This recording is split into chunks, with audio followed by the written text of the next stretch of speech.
నమస్తే అండి. ఈరోజు టాపిక్ గాజుల గురించి అండి. మట్టి గాజులు. రాజుగారి ముందు రాణిగారి చెయ్యి ఎవరు పట్టుకుంటారు అంటే గాజులు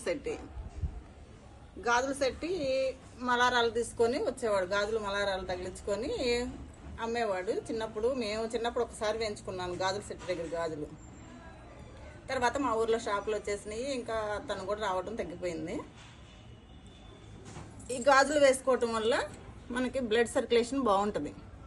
ఈ గాజులు మోతకి పాజిటివ్ వైబ్రేషన్స్ వస్తాయి. అందుకే మనకి పెళ్ళిళ్ళలో ఎక్కువగా గాజులు వేపిస్తారు. ఫస్ట్ ఆడపిల్లకి గాజులు వేయించుతారు కదా. నాకు కూడా మట్టి గాజులు చాలా ఇష్టం అండి. ఎవరైనా ఇంటికి వెళ్ళినప్పుడు బ్లౌజ్ పీస్ పెట్టి గాజులు వేయించుకోమంటే కంపల్సరీ గాజులే కొనుక్కుంటాను.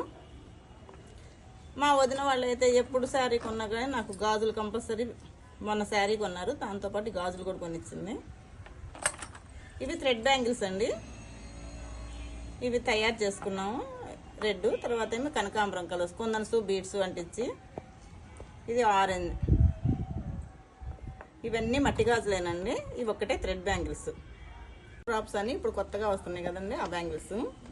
ఇవేమో మామూలుగా మట్టి గాజులు, సాదా గాజులు, డిజైన్ గాజులు అవేను. తర్వాత ఇవి నాకు మా అత్తయ్య పెళ్ళైన తర్వాత కొనిచ్చిందండి గాజులు. 1-2 సార్లు వేసుకున్నాను, గుర్తుగా ఉంచేసుకున్నాను. అలా నాకు ఎక్కువగా 2 కలర్స్ ఇట్లా వేసుకోవటం ఇష్టం. ఏదైనా ఉంటానండి.